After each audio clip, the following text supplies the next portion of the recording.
30 ನಿಮಿಷ 30 ಸುದ್ದಿಗೆ ಸ್ವಾಗತ. ನಾನು ಶ್ರುತಿರಾಜ್, ನನ್ನ ಜೊತೆಗಿದ್ದಾರೆ ನನ್ನ ಕಲಿ. ನಾನು ಚೇತನ್ ಹೂಗಾರ್. ಕರ್ನಾಟಕ ಸಿಎಂ ಯಾರು ಅನ್ನೋ ವಿಚಾರದಲ್ಲಿ ಸಮರವೇ ನಡೀತಾ ಇದೆ. ಒಂದ್ ಕಡೆ ಬೆಳಗ್ಗೆಯಿಂದ ದಿಲ್ಲಿ ಟು ಕರ್ನಾಟಕ ಏನೇನೆಲ್ಲ ಬೆಳವಣಿಗೆಗಳಾಗಿದೆ ಅನ್ನೋ ಪಿನ್ ಟು ಪಿನ್ ಮಾಹಿತಿಯನ್ನ ಮುಂದಿನ 30 ನಿಮಿಷಗಳ ಕಾಲ ಕೊಡ್ತಾ ಹೋಗ್ತೀವಿ. ಹಾಗಾದ್ರೆ 30 ನಿಮಿಷ 30 ಸುದ್ದಿಗಳನ್ನ ಒಂದೊಂದಾಗಿ ನೋಡ್ತಾ ಹೋಗೋಣ.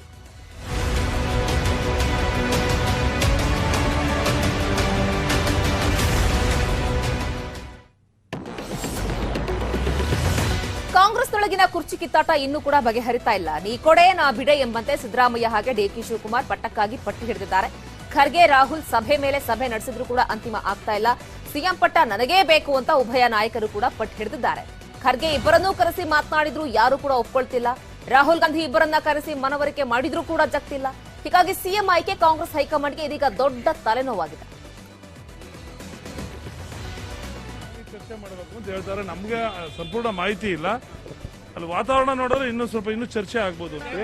ಸಿದ್ದರಾಮಯ್ಯನವರು ಖುಷಿ ಆಗವ್ರೆ, ಡಿಕೆ ಶಿವಕುಮಾರ್ ಖುಷಿ ಆಗವ್ರೆ. ಏನ್ ಸಮಸ್ಯೆ ಏನಿಲ್ಲ, ಇಬ್ರು ಒಪ್ಕೊಂಡಿದ್ರು. AICC going to announce that thing. ಯಾವ ಸೂತ್ರಗಳು ಇನ್ನೂ ಏನು ನನಗೆ ಗೊತ್ತಿಲ್ಲ. ಸೂತ್ರ ಗೊತ್ತಾದ್ಮೇಲೆ ಹೇಳ್ತೀನಿ. ಜನ ಇವತ್ತು ಮ್ಯಾಂಡೇಟ್ ಕೊಟ್ಟಿದ್ದಾರೆ. ಬಹಳ ಯೋಚನೆ ಮಾಡಿ ಪಕ್ಷ ಚರ್ಚೆ ಮಾಡ್ತಾ ಇದೆ. ಏನೆಲ್ಲ ಮಾಡಬೇಕು, ಏನೆಲ್ಲ ಕಾರ್ಯಕ್ರಮ ಹೇಗೆ ಅನುಷ್ಠಾನ ಮಾಡಬೇಕು. ಈಗಾಗಲೇ ಘೋಷಣೆ ಕೂಡ ಮಾಡಿದ್ದಾರೆ. 5 ಘೋಷಣೆಗಳು ಕ್ಯಾಬಿನೆಟ್ ಅಲ್ಲಿ ಮಾಡ್ತೀವಿ ಅಂತ ಹೇಳಿದೀವಿ. ಚರ್ಚೆ ನಡೀತಾ ಇದೆ. ಡೆಮೊಕ್ರೆಟಿಕ್ ವೇಯಲ್ಲಿ ಚರ್ಚೆ ನಡೀತಾ ಇದೆ. ಬರೀ 48 ಗಂಟೆ ಮಾತ್ರ ಆಗಿದೆ. ಈಗಾಗಲೇ ನಮ್ಮ ವರಿಷ್ಠರು ಕರೆದು ಮಾತಾಡ್ತಾ ಇದ್ದಾರೆ. AICC ಅಬ್ಸರ್ವರ್ ರಿಪೋರ್ಟ್ ಕೊಟ್ಟಿದ್ದಾರೆ. ಸನ್ಮಾನ್ಯ ಡಿಕೆ ಶಿವಕುಮಾರ್ ಅವರು ಚರ್ಚೆ ಮಾಡಿದ್ದಾರೆ, ಸಿದ್ದರಾಮಯ್ಯ ಚರ್ಚೆ ಮಾಡಿದ್ದಾರೆ. ಅದರಿಂದ ಚರ್ಚೆ ನಡೀತಾ ಇದೆ. ಆದಷ್ಟು ಬೇಕಾದ ತೀರ್ಮಾನ ತಗೊಳ್ತೀವಿ. ಇನ್ನು ಇವತ್ತು ರಾಹುಲ್ ಗಾಂಧಿ ನಿವಾಸಕ್ಕೆ ಭೇಟಿ ನೀಡಿದ ಡಿಕೆಶಿ ರಾಹುಲ್ ಜೊತೆ ಕೆಲ ಹೊತ್ತು ಚರ್ಚೆಯನ್ನ ಮಾಡಿದ್ರು. ಸಿಎಂ ಪಟ್ಟ ನನಗೆ ಬೇಕು ಅಂತ ಡಿಕೆಶಿ ರಾಹುಲ್ ಎದುರು ಪಟ್ಟನ ಹಿಡಿದಿದ್ದಾರಂತೆ. ರಾಹುಲ್ ಭೇಟಿ ಬಳಿಕ ಡಿಕೆಶಿ ಖರ್ಗೆಯನ್ನ ಭೇಟಿ ಮಾಡಿ ಅವರೊಂದಿಗೂ ಕೂಡ ಚರ್ಚೆಯನ್ನ ಮಾಡಿದ್ದಾರೆ. ಇನ್ನು ಖರ್ಗೆ ಎದುರು ಕೂಡ ಡಿಕೆಶಿ ಹಠವನ್ನ ಹಿಡಿದಿದ್ದಾರೆ. ಸಿಎಂ ಪಟ್ಟ ನನಗೆ ಕೊಡಬೇಕು ಅಂತ ಡಿಕೆಶಿ ಪಟ್ಟನ್ನ ಹಿಡಿದಿದ್ದಾರಂತೆ. ಸಿಎಂ ಆಯ್ಕೆ ವಿಚಾರದಲ್ಲಿ ಕಗ್ಗಂಟು ಮುಂದುವರೆದಿದೆ. ಅಧ್ಯಕ್ಷರೇ ಸಿಎಂ ಯಾರು ಅಂತ ಘೋಷಣೆ ಮಾಡ್ತಾರೆ ಅಂತ ಸುರ್ಜೇವಾಲಾ ಹೇಳಿಕೆ ಕೊಟ್ಟಿದ್ದಾರೆ. ಶಾಸಕಾಂಗ ಪಕ್ಷದ ನಾಯಕನ ಹೆಸರು ಇನ್ನೂ ಕೂಡ ಅಧಿಕೃತ ಆಗಿಲ್ಲ. ಇವತ್ತು ಅಥವಾ ನಾಳೆ ಹೆಸರು ಘೋಷಣೆಯಾಗುವ ಸಾಧ್ಯತೆ ಇದೆ ಅಂತ ದೆಹಲಿಯಲ್ಲಿ ಕಾಂಗ್ರೆಸ್ನ ಉಸ್ತುವಾರಿ ಸುರ್ಜೇವಾಲಾ ಹೇಳಿಕೆ ಕೊಟ್ಟಿದ್ದಾರೆ. ಕರ್ನಾಟಕದ ಜನರ ಆಶೋತ್ತರಗಳಂತೆ ಕರ್ನಾಟಕದಲ್ಲಿ ಸ್ವಚ್ಛ ಸ್ಪಷ್ಟ ಸರ್ಕಾರ ನೀಡುವುದಕ್ಕೆ ಕಾಂಗ್ರೆಸ್ ಬದ್ಧವಾಗಿದೆ. ಮೊದಲ ಸಂಪುಟದಲ್ಲೇ 5 ಗ್ಯಾರಂಟಿಗಳನ್ನು ಈಡೇರಿಸುತ್ತೇವೆ ಅಂತ ಸುರ್ಜೇವಾಲಾ ಹೇಳಿದ್ದಾರೆ. The Congress party is committed to the welfare of each Kannadiga. The Congress party is committed to fulfill its 5 Congress guarantees. The Congress party is committed to implement its agenda. The Congress party is committed to giving a clean, transparent and responsible government. And it's only a matter of today or tomorrow, and we will have a new leader of the Congress legislature party. Within next 48 to 72 hours, we'll have a new cabinet in Karnataka. Shri Mallikarjun Kharge ji, who has been authorized to appoint the next leader of the Congress legislature party by the Congress legislature party, will announce after holding due deliberation. ಇನ್ನು ಸೋನಿಯಾ ಸೂಚನೆ ಬೆನ್ನಲ್ಲೇ ಮಾಧ್ಯಮಗಳಿಗೆ ಪ್ರತಿಕ್ರಿಯೆ ಕೊಡೋದಕ್ಕೆ ಡಿಕೆಶಿ ನಿರಾಕರಿಸಿದ್ದಾರೆ. ನಿನ್ನೆ ಇಡೀ ದಿನ ಗೂಢಾರ್ಥದಲ್ಲಿ ಪ್ರತಿಕ್ರಿಯಿಸಿದಂತ ಡಿಕೆಶಿ ಇವತ್ತು ಪಕ್ಷದ ಮರ್ಯಾದೆಗಾಗಿ ಮಾಧ್ಯಮಗಳಿಗೆ ಪ್ರತಿಕ್ರಿಯಿಸದೆ ದೂರ ಉಳಿದುಕೊಂಡಿದ್ದಾರೆ.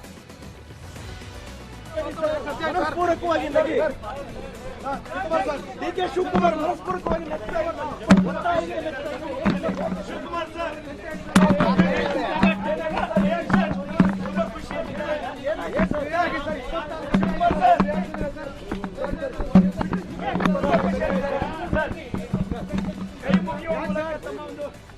ಮೌನ ಯಾಕೆ ಅಧ್ಯಕ್ಷತೆಯನ್ನು ವ್ಯಕ್ತಪಡಿಸಿದ್ದಾರೆ.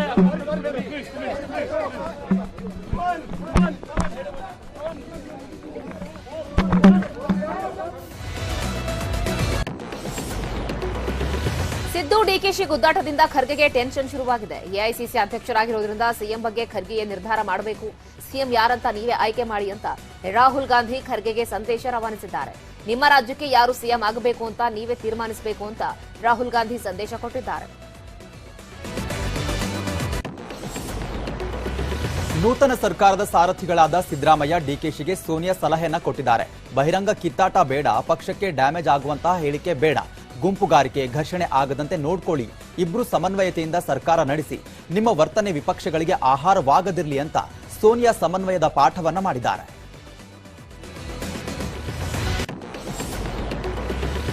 ನಾನೇ ಮುಖ್ಯಮಂತ್ರಿ ಆಗಬೇಕು ಅಂತ ಡಿಕೆ ಶಿವಕುಮಾರ್ ಹಠ ಹಿಡಿದಿದ್ದಾರೆ.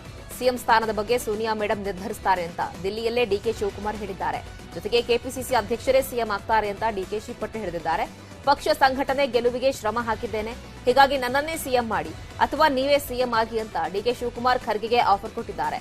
ನೀವು ಸಿಎಂ ಆಗೋದಾದ್ರೆ ನನ್ನ ಬೆಂಬಲ ಇದೆ ಅಂತ ಡಿಕೆಶಿ ದಾಳ ಉರುಳಿಸಿದ್ದಾರೆ. ಇನ್ನು ಡಿಕೆ ಶಿವಕುಮಾರ್ ಅವರನ್ನೇ ಸಿಎಂ ಮಾಡಬೇಕು ಅಂತ ಡಿಕೆಶಿ ಬೆಂಬಲಿಗರು ಆಗ್ರಹಿಸಿದ್ದಾರೆ. ಹೈಕಮಾಂಡ್ ನಿರ್ಧಾರಕ್ಕೆ ಡಿಕೆ ಬೆಂಬಲಿಗರು ಆಕ್ರೋಶವನ್ನ ವ್ಯಕ್ತಪಡಿಸಿದ್ದು, ಈ ಸಂಬಂಧ ಸೋನಿಯಾ ಗಾಂಧಿ ನಿವಾಸದ ಮುಂದೆ ಡಿಕೆ ಬೆಂಬಲಿಗರು ಗಲಾಟೆಯನ್ನ ಮಾಡಿದ್ದಾರೆ. ಸಿದ್ದು ಒಮ್ಮೆ ಸಿಎಂ ಆಗಿದ್ರು, ಈಗ ಮತ್ತೆ ಬೇಡ, ಈಗ ಡಿಕೆಶಿಯನ್ನೇ ಸಿಎಂ ಮಾಡಬೇಕು ಅಂತ ಒತ್ತಡ ಹಾಕಿದ್ದಾರೆ. ತ್ಯಾಗ ಮಾಡ್ಕೊಂಡ್ಬಂದು ಇವತ್ತು ರಾಜ್ಯದಲ್ಲಿ ಒಂದು ಕಾಂಗ್ರೆಸ್ ಬಿರುಗಾಳಿಯನ್ನ ಉತ್ಪತ್ತಿ ಮಾಡಿದ್ರು. ಆ ಒಂದು ನಿಟ್ಟಿನಲ್ಲಿ ಈ ಬಾರಿ ಅವ್ರಿಗೆ ಸಿಎಂ ಅಧ್ಯಕ್ಷಗಿರಿ ಸಿಎಂ ಪಟ್ಟವನ್ನು ಕೊಡ್ಲೇಬೇಕು ಅಂತ ಹೇಳಿ ಎಐಸಿಸಿ ಅಧ್ಯಕ್ಷರನ್ನು ಮತ್ತೆ ರಾಹುಲ್ ಗಾಂಧೀಜಿ ಅವ್ರನ್ನ ಸೋನಿಯಾ ಗಾಂಧೀಜಿ ಅವ್ರನ್ನ ನಾವು ಒತ್ತಾಯ ಮಾಡ್ತಾ ಇದೀವಿ. ಈ ಬಾರಿ ಡಿಕೆ ಶಿವಕುಮಾರ್ ಅವರಿಗೆ ಒಂದು ಅವಕಾಶ ಬಂದಿದೆ. ಈ ಅವಕಾಶವನ್ನ ಡಿಕೆ ಶಿವಕುಮಾರ್ ಅವ್ರು ಬಿಟ್ಕೊಡ್ಬೇಕು. ಈ ಬಾರಿ ಡಿಕೆ ಶಿವಕುಮಾರ್ ಅವ್ರನ್ನ ಸಿಎಂ ಮಾಡಬೇಕು ಅಂತ ಹೇಳಿ ನಾವೆಲ್ಲರೂ ಎಐಸಿಸಿ ಅಧ್ಯಕ್ಷರು ರಾಹುಲ್ ಗಾಂಧೀಜಿ ಅವ್ರನ್ನ ಇವ್ರನ್ನೆಲ್ಲರೂ ಇವತ್ತು ಇದು ಮಾಡ್ತಾ ಇದೀವಿ. ಪಕ್ಷಕ್ಕಾಗಿ ಅವರ ಜೀವನವನ್ನೇ ತ್ಯಾಗ ಮಾಡಿದ್ದಾರೆ ಅಂತ ಒಂದು ಹೋರಾಟವನ್ನು ಮಾಡಿ ಇವತ್ತು ಕಾಂಗ್ರೆಸ್ ಪಕ್ಷವನ್ನು ಬಹುಮತದಿಂದ ತಂದಿದ್ದಕ್ಕೆ ಅವ್ರಿಗೆ ಈ ಒಂದು ಅವಕಾಶವನ್ನು ಮಾಡಿಕೊಡ್ಬೇಕು ಅಂತ ಹೇಳಿ ನಾವು ಒತ್ತಾಯ ಮಾಡ್ತಾ ಇದೀವಿ, ಆಗ್ರಹ ಮಾಡ್ತಾ ಇದೀವಿ. ಈ ಬಾರಿ ಏನು ಅವರು ಕಾಂಗ್ರೆಸ್ ಪಕ್ಷವನ್ನು ಅಧಿಕಾರಕ್ಕೆ ತಂದಿದ್ದಾರೆ, ಈ ಬಾರಿ ಅವ್ರಿಗೆ ಸಿಎಂ ಪಟ್ಟ ಒದಗಿಸಿಕೊಡ್ಬೇಕು ಅಂತ ಹೇಳಿ ನಮ್ಮಲ್ಲಿ ಒಂದು ಒತ್ತಾಯವನ್ನು ಇಡ್ತಾ ಇದ್ದೀವಿ. ಒತ್ತಾಯ ನಮ್ಮ ಆಗ್ರಹ ಡಿಕೆ ಶಿವಕುಮಾರ್ ಅವರು ಕರ್ನಾಟಕ ರಾಜ್ಯದ ಮುಖ್ಯಮಂತ್ರಿಗಳಾಗಬೇಕು. ಇದು ನಮ್ಮೆಲ್ಲರ ಅಲ್ಲ, ಹಲವಾರು ಇವತ್ತು ರಾಜ್ಯದ 6.5 ಕೋಟಿ ಕನ್ನಡಿಗರ ಬೇಡಿಕೆ ಏನಂದ್ರೆ ಕರ್ನಾಟಕ ರಾಜ್ಯದ ಮುಖ್ಯಮಂತ್ರಿಗಳಾಗಿ ಡಿಕೆ ಶಿವಕುಮಾರ್ ಅವರು ಆಗ್ಬೇಕು ಅನ್ನೋದು. ಇವತ್ತು ದಲಿತರು ಕೂಡ ಇವತ್ತು ಡಿಕೆ ಶಿವಕುಮಾರ್ ಅವರು ಡಿಕೆ ಶಿವಕುಮಾರ್ ಸಿಎಂ ಆಗಬೇಕು ಅಂತ ಕೋಲಾರದ ಕೋಲಾರಮ್ಮ ದೇಗುಲದಲ್ಲಿ 101 ತೆಂಗಿನಕಾಯಿ ಒಡೆದು ಬೆಂಬಲಿಗರು ವಿಶೇಷ ಪೂಜೆ ಸಲ್ಲಿಸಿದ್ದಾರೆ. ಕರ್ನಾಟಕದಲ್ಲಿ ಕಾಂಗ್ರೆಸ್ ಅನ್ನು ಅಧಿಕಾರಕ್ಕೆ ತರುವುದಕ್ಕೆ ಡಿಕೆಶಿ ಅವರ ಪರಿಶ್ರಮ ಹೆಚ್ಚಿದೆ, ಹೀಗಾಗಿ ಡಿಕೆ ಶಿವಕುಮಾರ್ ಅವರೇ ರಾಜ್ಯದ ಮುಂದಿನ ಸಿಎಂ ಆಗಬೇಕು ಅಂತ ಹೇಳಿ ಮತ್ತೊಂದು ಕಡೆ ಬೆಂಬಲಿಗರು ಆಗ್ರಹಿಸಿದ್ದಾರೆ. ಬರಲು ಕಾರಣರಾದಂತಹ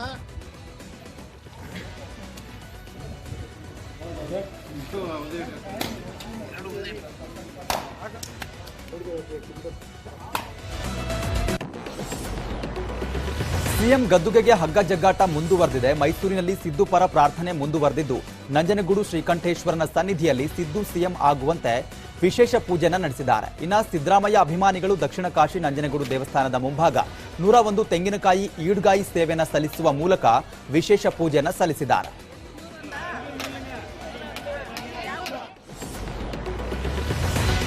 ಡಿಕೆಶಿ ಸಿದ್ದರಾಮಯ್ಯ ಇಬ್ಬರಿಗೂ ಕೂಡ ಸಿಎಂ ಆಗುವ ಅರ್ಹತೆ ಇದೆ. ನನಗೆ ದೆಹಲಿಯಿಂದ ಯಾವುದೇ ಬುಲಾವ್ ಬಂದಿಲ್ಲ, ನಾನು ದಿಲ್ಲಿಗೆ ಹೋಗಲ್ಲ, ನಾನು ಕೂಡ ಸಿಎಂ ಹುದ್ದೆಯ ಆಕಾಂಕ್ಷಿ ಅಂತ ಡಾಕ್ಟರ್ ಜಿ ಪರಮೇಶ್ವರ್ ನ್ಯೂಸ್ 18ಗೆ ಪ್ರತಿಕ್ರಿಯಿಸಿದ್ದಾರೆ. ಬಹುಮತ ಪಡೆದಿದೆ ಕಾಂಗ್ರೆಸ್, ಆದರೂ ಕೂಡ ಸಿಎಂ ಅಭ್ಯರ್ಥಿ ಯಾರು ಅಂತ ಆಯ್ಕೆ ಮಾಡೋಕ್ಕೆ ಇನ್ನೂ 3-4 ದಿವಸ ಆಗಿದೆ. ಏನು ಸರ್ ಕಾರಣ? ನೋಡಿ, ನಮ್ಮ ಪ್ರದೇಶ್ ಕಾಂಗ್ರೆಸ್ ಸಮಿತಿ ಅಧ್ಯಕ್ಷರು ಅವರು ಕೂಡ ಆಕಾಂಕ್ಷಿಗಳು. ಅದೇ ಪ್ರಕಾರ ನಮ್ಮ ವಿರೋಧ ಪಕ್ಷದ ನಾಯಕರಾಗಿದ್ದಂಥ ಸಿದ್ದರಾಮಯ್ಯನವರು ಕೂಡ ಆಕಾಂಕ್ಷಿಗಳು. ಅವರಿಬ್ಬರು ಮುಂಚೂಣಿಯಲ್ಲಿದ್ದು ಪಕ್ಷಕ್ಕೆ ಕೆಲಸ ಮಾಡಿದ್ದಾರೆ. ಇಬ್ಬರಿಗೂ ಅರ್ಹತೆ ಸ್ವಲ್ಪ ಜಾಸ್ತಿನೇ ಇದೆ. ಅದರಿಂದ ಅದನ್ನು ಬಗೆಹರಿಸೋದಕ್ಕೆ, ಅಮಿಕಬಲ್ ಆಗಿ ಬಗೆಹರಿಸೋದಕ್ಕೆ ನಮ್ಮ ಪ್ರೊಸೀಜರ್ ಏನಿದೆ ಇದನ್ನೆಲ್ಲ ಮಾಡಿಕೊಂಡು ಹೋಗಿದ್ದಾರೆ. ಈಗ ನಮ್ಮ ವರಿಷ್ಠರಿಗೆ ಜವಾಬ್ದಾರಿಯನ್ನು ಬಿಡಬೇಕು ಹಾಗೆ ಅಂತೇಳಿ ಎಲ್ಲ ಶಾಸಕರು ಕೂಡ ಆ ರೀತಿ ತೀರ್ಮಾನ ಮಾಡಿದ್ದಾರೆ. ಅದು ಎಕ್ಸರ್ಸೈಸ್ ನಡೀತಾ ಇದೆ. ಬಹುಶಃ ಇವತ್ತು ಅಂತಿಮ ಆಗ್ತದೆ ಅಂತ ಹೇಳಿ ನಾವೆಲ್ಲ ನಿರೀಕ್ಷೆ ಮಾಡ್ತಾ ಇದ್ದೇವೆ. 5 ವರ್ಷ ಒಬ್ಬರೇ ಸಿಎಂ ಇರ್ತಾರಾ ಅಥವಾ ಏನಾದರೂ ಅಧಿಕಾರ ಹಂಚಿಕೆ ಆಗುತ್ತೆ ಸರ್? 50-50 ಅನುಪಾತದಲ್ಲಿ? ಅದೆಲ್ಲ ಗೊತ್ತಿಲ್ಲ. ಇವತ್ತು ನಮ್ಮ CLP ನಾಯಕರು ಯಾರು. ಇನ್ನು ಸಿದ್ದರಾಮಯ್ಯ ಪರ ನೆರೆ ರಾಜ್ಯಗಳ ಸಿಎಂಗಳು ಬ್ಯಾಟಿಂಗ್ ಅನ್ನು ನಡೆಸಿದ್ದಾರೆ. ಸಿದ್ದರಾಮಯ್ಯನವರನ್ನೇ ಸಿಎಂ ಮಾಡಿ ಅಂತ ರಾಹುಲ್ ಗಾಂಧಿಗೆ ತಮಿಳುನಾಡು ಸಿಎಂ ಸ್ಟಾಲಿನ್, ಪಶ್ಚಿಮ ಬಂಗಾಳ ಸಿಎಂ ಮಮತಾ ಬ್ಯಾನರ್ಜಿ ಸಲಹೆಯನ್ನ ಕೊಟ್ಟಿದ್ದಾರೆ. ಸಿದ್ದರಾಮಯ್ಯನವರಂತಹ ನಾಯಕರು ರಾಷ್ಟ್ರ ಮಟ್ಟದಲ್ಲಿ ಅನಿವಾರ್ಯ. ಕರ್ನಾಟಕದಲ್ಲಿ ಸಿದ್ದರಾಮಯ್ಯನವರ ಮುಂದೆ ಮೋದಿ ಹವಾ ಮಂಕಾಗಿದೆ. 135 ಸ್ಥಾನ ಬರಲು ಸಿದ್ದರಾಮಯ್ಯನವರ ವೈಯಕ್ತಿಕ ವರ್ಚಸ್ಸು ಕೂಡ ಕಾರಣ ಅಂತ ರಾಹುಲ್ಗೆ ತಿಳಿಸಿದ್ದಾರೆ.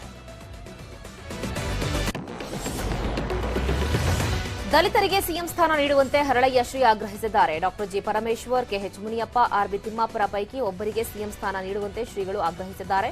ಡಿಕೆಶಿ, ಸಿದ್ದರಾಮಯ್ಯ ಕಾಂಗ್ರೆಸ್ ಪಕ್ಷಕ್ಕಾಗಿ ಶ್ರಮಿಸಿದ್ದಾರೆ. ಇಬ್ಬರಿಗೂ 2 ವರ್ಷ ಸಿಎಂ ಸ್ಥಾನ ನೀಡಲಿ, ಉಳಿದ 1 ವರ್ಷ ದಲಿತರಿಗೆ ಸಿಎಂ ಸ್ಥಾನ ಕೊಡಲಿ ಅಂತ ಹರಳಯ್ಯ ಶ್ರೀಗಳು ಆಗ್ರಹಿಸಿದ್ದಾರೆ.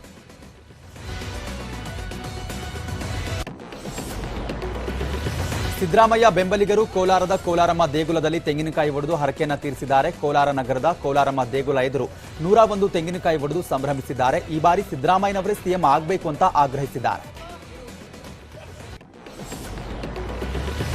ಲಿಂಗಾಯತರಿಗೆ ಸಿಎಂ ಪಟ್ಟ ಕೊಡಬೇಕು ಅಂತ ಕಾಂಗ್ರೆಸ್ನ ಹಿರಿಯ ನಾಯಕ ಶಾಮನೂರು ಶಿವಶಂಕರಪ್ಪ ಎಐಸಿಸಿ ಅಧ್ಯಕ್ಷ ಮಲ್ಲಿಕಾರ್ಜುನ್ ಖರ್ಗೆ ಅವರಿಗೆ ಪತ್ರ ಬರೆದಿದ್ದಾರೆ. ಕಾಂಗ್ರೆಸ್ ಭರ್ಜರಿ ಜಯ ಗಳಿಸೋದಕ್ಕೆ ಲಿಂಗಾಯತ ಸಮುದಾಯ ಕಾರಣ ಅಂತ ಹೇಳಿರುವ ಶಾಮನೂರು, ಲಿಂಗಾಯತ ಸಮುದಾಯಕ್ಕೆ ಸಿಎಂ ಸ್ಥಾನ ಹಾಗೂ ಸಂಪುಟದಲ್ಲಿ ಪ್ರಮುಖ ಖಾತೆಗಳನ್ನು ನೀಡಬೇಕು ಅಂತ ಆಗ್ರಹಿಸಿದ್ದಾರೆ. ನಾಳೆ ಪ್ರಮಾಣ ವಚನ ಸ್ವೀಕಾರ ಕಾರ್ಯಕ್ರಮ ಇರುತ್ತೆ ಅಂತ ಬೆಂಗಳೂರಿನ ಕಂಠೀರವ ಸ್ಟೇಡಿಯಂನಲ್ಲಿ ಎಲ್ಲ ಸಿದ್ಧತೆಗಳು ನಡೀತಾ ಇದ್ದು ಬೃಹತ್ ವೇದಿಕೆಯನ್ನ ರೆಡಿ ಮಾಡಿಕೊಳ್ಳಲಾಗ್ತಾ ಇತ್ತು. ಆದರೆ ಸಿಎಂ ಆಯ್ಕೆ ಮತ್ತಷ್ಟು ಕಗ್ಗಂಟಾಗ್ತಾ ಇರೋದ್ರಿಂದ ಕಾರ್ಯ ಸ್ಥಗಿತಗೊಂಡಿದೆ. ಸ್ಥಳಕ್ಕೆ ಶಾಲಿನಿ ರಜನೀಶ್ ಭೇಟಿಯನ್ನ ನೀಡಿ ತೆರವು ಮಾಡಿದ್ರು.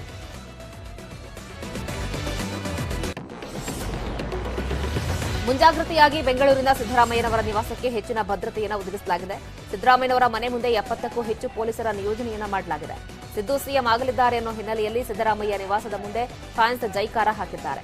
ಸಿದ್ದರಾಮಯ್ಯ ಫೋಟೋಗೆ ಕ್ಷೀರಾಭಿಷೇಕ ಮಾಡುವ ಮೂಲಕ ಅಭಿಮಾನಿಗಳು ಸಂಭ್ರಮ ಪಟ್ಟಿದ್ದಾರೆ.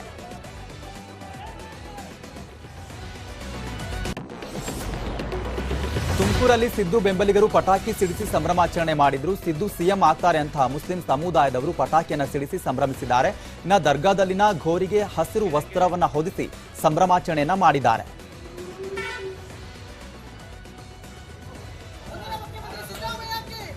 ಇನ್ನು ಶಿವಮೊಗ್ಗದ ರಾಮಣ್ಣ ಶ್ರೇಷ್ಠಿ ಪಾರ್ಕ್ನ ಗಣಪತಿ ದೇಗುಲದ ಮುಂಭಾಗದ ತೆಂಗಿನಕಾಯಿಯನ್ನ ಒಡೆದು ಅಭಿಮಾನಿಗಳು ಖುಷಿಯನ್ನ ಪಟ್ಟಿದ್ದಾರೆ.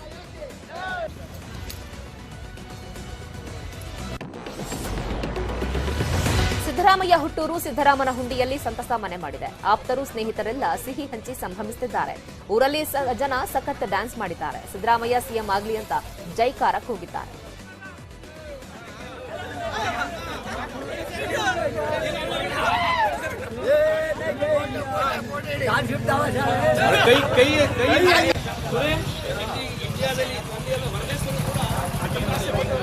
ಆದರೂ ಸಂತೋಷವಾಗಿ ಹೇಳ್ತಾ ಇದ್ದಾರೆ. ಸಂತೋಷ ಆಗಲ್ಲ ಮೇಲೆ ಇವ್ರು ಆಯ್ತಲ್ಲ ನಮಗೂ ಚೆನ್ನಾಗಿ ಗೊತ್ತು. ಒಟ್ಟು ಅವರು ವಯಸ್ಸು ಇನ್ವಾಗ ಇವ್ರ ವಯಸ್ಸು ಸ್ವಲ್ಪ ಕೊಡ ಅಂತ ಹೇಳಿದ್ರು. ಅದಕ್ಕೆ ಇವ್ರು ವಯಸ್ಸು 75 76 ನಡೀತದ ಈಗ. ಅದಕ್ಕೆ ಇನ್ಯಾಕೆ ಇನ್ನು ಮುಂದೆ ಕೈ ಇದು ಕೊಡ ನಾನು ನಿಂತ್ಕೊಳ್ಳೋದು ಅಂತ ಹೇಳ್ಬಿಟ್ರಲ್ಲ. ಅದಕ್ಕೆ ಈಗ ಅವರು ಹೇಳ್ತಾ ಇರೋದು ಕಳ ಸುಳಿಯುವಂತೆ ಈಗ ಅವ್ರಿಗೆ ಇದು ಮುಖ್ಯಮಂತ್ರಿ ಕೊಡೋದು ಇದು ಕೊಡ ಅಂದ್ಬಿಟ್ಟು ಕೊಡ ಅಂತ ಕೊಟ್ಟರು. ಕೆಲಸನೂ ಹಂಗೆ ಮಾಡ್ರೆ ಎಲ್ಲ ಊರುಗಳದಕ್ಕೆಲ್ಲ ಅವರು ಕೆಲಸ ಮಾಡೋದು. ನಮ್ಮದೇನು ಅದು ಅವ್ರಿಗೆ ಬಿಟ್ಟೋದು ಅದೇನು ನಮ್ಮ ಇಂಥದ್ದು ಅಂಥದ್ದು. ಈಗ ಎಷ್ಟು ಅವರು ಪೇಪರ್ ಕೊಟ್ಟರೆ ಅಷ್ಟು ಮಾರಿ ಈಗ ಆಡ್ತಾರೆ. ಇನ್ನು ಸಿಎಂ ಆಯ್ಕೆ ವಿಚಾರವಾಗಿ ಯಾವುದೇ ಪ್ರತಿಭಟನೆ ಗಲಾಟೆ ಮಾಡದಂತೆ ಕಾರ್ಯಕರ್ತರಿಗೆ ಡಿಕೆ ಸುರೇಶ್ ಸೂಚನೆಯನ್ನ ಕೊಟ್ಟಿದ್ದಾರೆ. ರಾಮನಗರ ಜಿಲ್ಲೆ ಹಾಗೂ ಕನಕಪುರದ ಪಕ್ಷದ ಕಾರ್ಯಕರ್ತರು ಮುಖಂಡರಿಗೆ ಪಕ್ಷದ ಗೌರವ ಕಳಿಬಾರದು ಅಂತ ಡಿಕೆ ಸುರೇಶ್ ಸೂಚನೆಯನ್ನ ಕೊಟ್ಟಿದ್ದಾರೆ.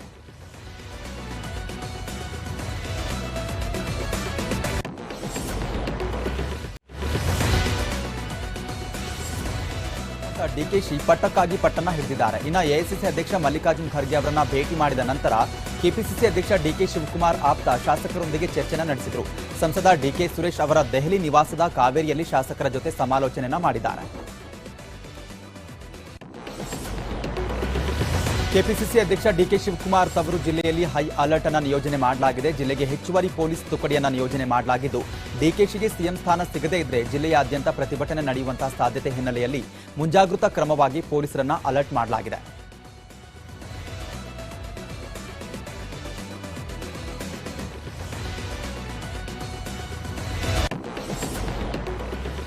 ಸಿದ್ದರಾಮಯ್ಯನೇ ಮುಖ್ಯಮಂತ್ರಿ ಆಗ್ತಾನೆ, ಇಲ್ದಿದ್ರೆ ಒಂದು ಕಡೆ ಮೀಸೆ ಬೋಳಿಸ್ತೀನಿ, 1000 ರೂಪಾಯಿ ಕೊಡ್ತೀನಿ ಅಂತ 3 ವರ್ಷ 8 ತಿಂಗಳ ಬಾಲಕ ಆಡಿದ ಮಾತು ಸಾಮಾಜಿಕ ಜಾಲತಾಣದಲ್ಲಿ ವೈರಲ್ ಆಗಿದೆ.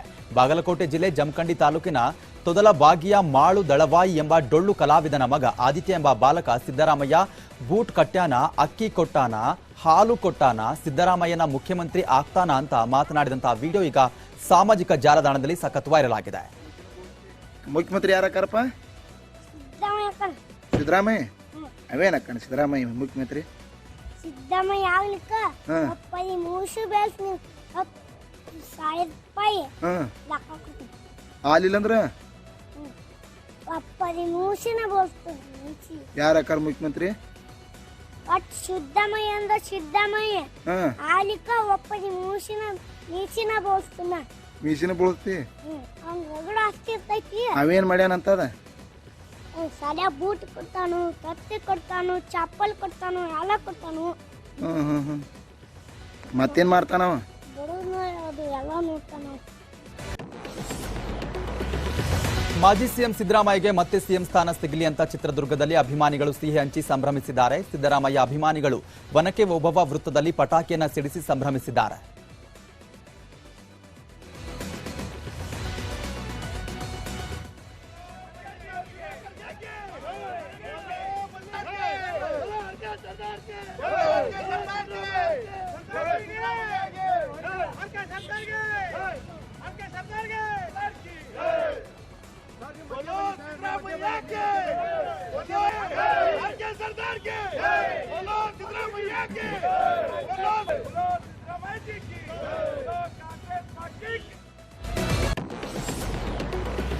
ಪ್ರಮಾಣ ವಚನ ಕಾರ್ಯಕ್ರಮಕ್ಕೆ ಬಂದೋಬಸ್ತ್ ನಿಯೋಜಿಸಿದ್ದ ಪೊಲೀಸರಿಗೆ ಬೇಡ ಅಂತ ವೈರ್ಲೆಸ್ ಮೂಲಕ ಕಂಟ್ರೋಲ್ ರೂಮ್ನಿಂದ ಸಂದೇಶವನ್ನ ರವಾನೆ ಮಾಡಲಾಗಿದೆ. ಕಂಠೀರವ ಸ್ಟೇಡಿಯಂ ಬಂದೋಬಸ್ತ್ಗೆ ಬರುವುದು ಬೇಡ, ಮುಂದಿನ ದಿನಾಂಕ ಹೇಳ್ತೇವೆ ಅಂತ ಕಂಟ್ರೋಲ್ ರೂಮ್ನಿಂದ ಮಾಹಿತಿ ನೀಡಿದ್ದಾರೆ.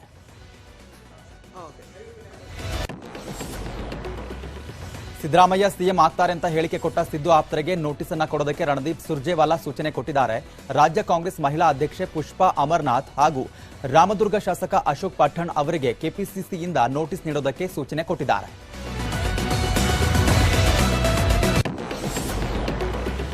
ಕೆ ಸುಧಾಕರ್ ಸಿದ್ದರಾಮಯ್ಯ ವಿರುದ್ಧ ಟ್ವೀಟ್ ಮಾಡಿದ ಬೆನ್ನಲ್ಲೇ ಎಸ್ಟಿ ಸೋಮಶೇಖರ್ ಕೂಡ ಸಿದ್ದು ವಿರುದ್ಧ ಟ್ವೀಟ್ ಮಾಡಿ ತಮ್ಮ ಆಕ್ರೋಶವನ್ನ ಹೊರಹಾಕಿದ್ದಾರೆ. ಸಿದ್ದರಾಮಯ್ಯನವರು ಸಮ್ಮಿಶ್ರ ಸರ್ಕಾರದ ದಿನಗಳಲ್ಲಿ ಶಾಸಕರಲ್ಲಿ ತೋಡಿಕೊಳ್ತಾ ಇದ್ದ ಅಸಹಾಯಕತೆ, ತೋಡಿಕೊಳ್ತಾ ಇದ್ದ ಆಶ್ವಾಸನೆ ಇದೆ ಎಂಬುದು ಸತ್ಯ. ಇನ್ನು ಸಿದ್ದರಾಮಯ್ಯನವರ ಅಸಹಾಯಕತೆ ಸಹ ನಾವು ಪಕ್ಷ ಬಿಡಲು ಒಂದು ಪ್ರೇರಣೆ ಆಯಿತು, ಅದು ತಪ್ಪಾಗಲಾರದು ಅಂತ ಎಸ್ಟಿ ಸೋಮಶೇಖರ್ ಟ್ವಿಟರ್ನಲ್ಲಿ ಸಿದ್ದರಾಮಯ್ಯ ವಿರುದ್ಧ ಆಕ್ರೋಶವನ್ನು ವ್ಯಕ್ತಪಡಿಸಿದ್ದಾರೆ. ಕೂಡ ನಿರೀಕ್ಷೆ ಮಾಡಿರಲಿಲ್ಲ, ಬಟ್ ಕರ್ನಾಟಕದ ಜನತೆ ಏನು ತೀರ್ಪು ಕೊಟ್ಟಿದ್ದಾರೆ ಅದನ್ನು ನಾವು ಸ್ವಾಗತ ಮಾಡ್ತೇನೆ. ನಂದು ಕ್ಷೇತ್ರ ಯಶವಂತಪುರ ಕ್ಷೇತ್ರದ ಜನತೆ ವಿಶ್ವಾಸ ಇಟ್ಟು ಮತ್ತೈದು ವರ್ಷ ಸೇವೆ ಮಾಡ್ತಕ್ಕಂಥ ಅವಕಾಶ ಕೊಟ್ಟಿದ್ದಾರೆ. ಕ್ಷೇತ್ರದ ಜನತೆಗೆ ನಾನು ತುಂಬ ಹೃದಯದ ಅಭಿನಂದನೆಗಳನ್ನು ಈ ಸಂದರ್ಭದಲ್ಲಿ ಹೇಳ್ತೇನೆ. ನನಗೋಸ್ಕರ, ಪಾರ್ಟಿಗೋಸ್ಕರ ಹಗಲಿರುಳು ದುಡಿದಂಥ ಎಲ್ಲ ಕಾರ್ಯಕರ್ತರಿಗೆ, ಮುಖಂಡರುಗಳಿಗೆ, ಸ್ನೇಹಿತರಿಗೆ, ಆತ್ಮೀಯರಿಗೆ, ಬಂಧು ಬಳಗದ ಎಲ್ಲರಿಗೂ ಕೂಡ ನಾನು ಸಂದರ್ಭದಲ್ಲಿ ಅಭಿನಂದನೆ ಹೇಳ್ತೇನೆ.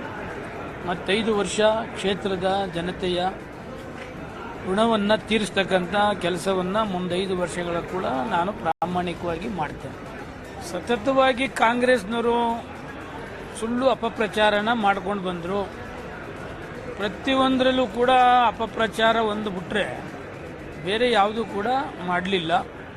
ಜೊತೆಗೆ ವಿದ್ಯುತ್ ಫ್ರೀ ಕೊಡ್ತೀನಿ ಅಂತಕ್ಕಂಥದ್ದು, ಅಕ್ಕಿ ಕೊಡ್ತೀನಿ ಅಂತಕ್ಕಂಥದ್ದು, ಗ್ರ್ಯಾಜುಯೇಟ್ಗೆ 3,000 ಏನೋ ಸ್ಟೈಫಂಡ್ ಕೊಡ್ತೀನಿ ಅಂತಕ್ಕಂಥದ್ದು, ಅನೇಕ ಗ್ಯಾರಂಟಿಗಳು ಏನಿತ್ತು ಅವೆಲ್ಲವನ್ನು ಕೂಡ ಅವರು ಜನತೆ ನಂಬಿದ್ದಾರೆ ಅಂತ ಕಾಣ್ತದೆ. ಬಟ್ ಫ್ರಮ್ ದ ಬಿಗಿನಿಂಗ್ ಎಲ್ಲರೂ ಎಂಟೈರ್ ಕಾಂಗ್ರೆಸ್ನವರು BJP ಮೇಲೆ ಒಂದಂಶ ಅಪಪ್ರಚಾರ ಮಾಡಿದ್ರೆ ವಿನಃ ಇನ್ನು ಬೇರೆ ಏನು ಅವರು ಈ ರಾಜ್ಯಕ್ಕೆ ಒಳ್ಳೇದು ಮಾಡ್ತೇನೆ, ಡೆವಲಪ್ಮೆಂಟ್ ಮಾಡ್ತೇನೆ, ಗ್ಯಾಸಿನ ಏನು ಕಮ್ಮಿ ಮಾಡ್ತೀನಿ, ಪೆಟ್ರೋಲ್ ಡೀಸೆಲ್ ಕಮ್ಮಿ, ಅವ್ಯಾವು ಕೂಡ ಹೇಳಲಿಲ್ಲ. ಹೀಗೆ ಕರ್ನಾಟಕದ ಜನತೆ ಅವೇನು ಗ್ಯಾರಂಟಿ ಹೇಳ್ತಿದ್ರು ಅದ್ರ ಮೇಲೆ ವಿಶ್ವಾಸ ಇಟ್ಟಿದ್ದಾರೆ. ಮುಂದಿನ ದಿವಸಗಳಲ್ಲಿ ಜನಸಾಮಾನ್ಯರಿಗೆ ಗೊತ್ತಾಗ್ತದೆ ಇದು ಒರಿಜಿನಲ್ ಗ್ಯಾರಂಟಿ ಅಲ್ಲ, ಬೋಗಸ್ ಕಾರ್ಡ್ ಅಂತೇಳಿ ಸದ್ಯದಲ್ಲಿ ಗೊತ್ತಾಗ್ತದೆ. ಯಾರು ಕಾಂಗ್ರೆಸ್ ಸರ್ಕಾರ ರಚನೆ ಹಿನ್ನೆಲೆ ಸಚಿವಾಕಾಂಕ್ಷಿಗಳ ಬೇಡಿಕೆ ಹೆಚ್ಚಿದೆ. ತಮ್ಮ ತಮ್ಮ ಸಮುದಾಯಗಳ ಮುಖಂಡರೊಂದಿಗೆ ಸಚಿವ ಸ್ಥಾನ ನೀಡುವಂತೆ ಸರ್ಕಾರದ ಮೇಲೆ ಸ್ವಾಮೀಜಿಗಳು ಒತ್ತಡವನ್ನು ಹಾಕ್ತಿದ್ದಾರೆ. ರಾಯಚೂರು ಜಿಲ್ಲೆಯ ಹಿರಿಯ ನಾಯಕ ಸಿಂಧನೂರು ಶಾಸಕ ಬಾದರ್ಲಿ ಹಂಪನಗೌಡರಿಗೆ ಸಚಿವ ಸ್ಥಾನ ನೀಡುವಂತೆ ರಾಯಚೂರು ಜಿಲ್ಲೆಯ ವಿವಿಧ ಮಠಗಳ ಮಠಾಧೀಶರು ಒತ್ತಾಯವನ್ನ ಮಾಡಿದ್ದಾರೆ. ಜೊತೆಗೆ ಈಶ್ವರ್ ಖಂಡ್ರಿಗೂ ಕೂಡ ಪ್ರಬಲ ಖಾತೆ ನೀಡುವಂತೆ ಸ್ವಾಮೀಜಿಗಳು ಒತ್ತಾಯ ಮಾಡಿದ್ದಾರೆ.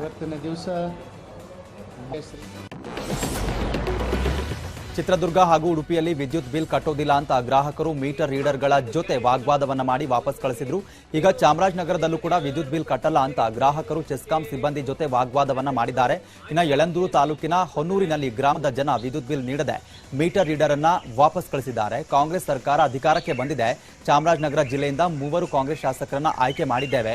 ಹೀಗಾಗಿ ನಾವ್ಯಾಕೆ ಬಿಲ್ ಕಟ್ಟಬೇಕು ಅಂತ ಸಿಬ್ಬಂದಿಯನ್ನೇ ದಬಾಯಿಸಿದ್ದಾರೆ.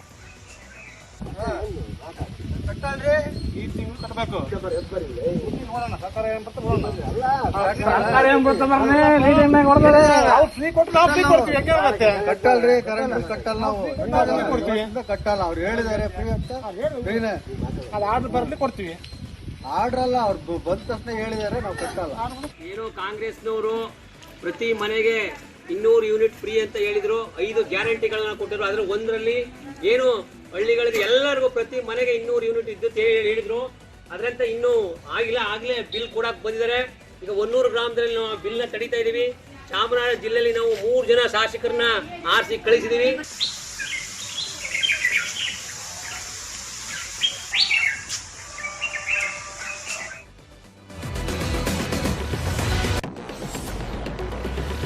ಬಿಜೆಪಿಯ ಸೋಲಿನ ಬೆನ್ನಲ್ಲೇ ರಾಜ್ಯಾಧ್ಯಕ್ಷರ ಬದಲಾವಣೆ ವಿಚಾರ ಮುನ್ನೆಲೆಗೆ ಬಂದಿದೆ. ನಳಿನ್ ಕುಮಾರ್ ಕಟೀಲ್ ಇಳಿಸಿ ಮತ್ತೊಬ್ಬರ ನೇಮಿಸುವ ಚರ್ಚೆ ಶುರುವಾಗಿದೆ. ಪ್ರಬಲ ಸಮುದಾಯದ ನಾಯಕರನ್ನೇ ಅಧ್ಯಕ್ಷರನ್ನಾಗಿ ಮಾಡಲು ಬಿಜೆಪಿ ಪ್ಲಾನ್ ಮಾಡಿಕೊಂಡಿದೆ. ಕಾಂಗ್ರೆಸ್ನ ಜಾತಿ ಕಾರ್ಡ್ಗೆ ಪ್ರತಿ ಕಾರ್ಡ್ ಬಳಕೆಯ ತಂತ್ರ ರೂಪಿಸಿರುವಂತಹ ಬಿಜೆಪಿ ಒಕ್ಕಲಿಗ ಹಿಂದುಳಿದ ವರ್ಗದವರಿಗೆ ರಾಜ್ಯಾಧ್ಯಕ್ಷರ ಹುದ್ದೆ ನೀಡೋದಕ್ಕೆ ಚಿಂತನೆಯನ್ನ ಮಾಡಿದೆ.